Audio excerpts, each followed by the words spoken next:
ఈయన వరంగల్లో ఎస్ఐగా పనిచేస్తున్నారు. జనరల్గా ఏమిటంటే అతి తక్కువ లాయర్స్ని నేను చాలామందిని నాటకాలు వేయడం అలాంటి సరదాలు సాహిత్యం రాయడం చూశాను.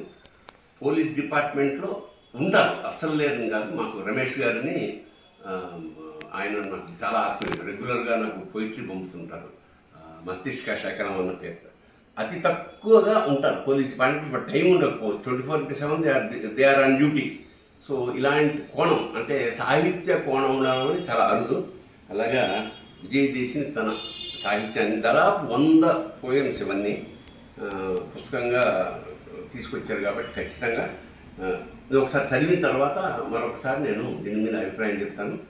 ముందు అసలు ప్రపంచంలో జ్ఞానం అనేది అసలు మనిషి జన్మే గొప్ప అయితే అందులో నాలెడ్జ్ ఉండడం ఇంకా గొప్ప, చదువుకునేవాడు చాలా గొప్ప. అందులో కవిత్వం రాయడానికి పూనుకోవడం అనేది పూర్వజన్మ సుకృతంగానే భావిస్తాను, ఏ కళలైనా ఫర్ దట్ మ్యాటర్. అలాంటి అదృష్టం విజయదేశినికి ఉన్నందుకు నేను సంతోషిస్తూ ఖచ్చితంగా ఈ పుస్తకం ఇంకా చాలా మంచి మంచి కవిత్వాలు ఇంకా భవిష్యత్తులో కూడా రాయాలని మనస్ఫూర్తిగా ఆకాంక్షిస్తూ అతను అభినందిస్తున్నాను. All the best, God bless you.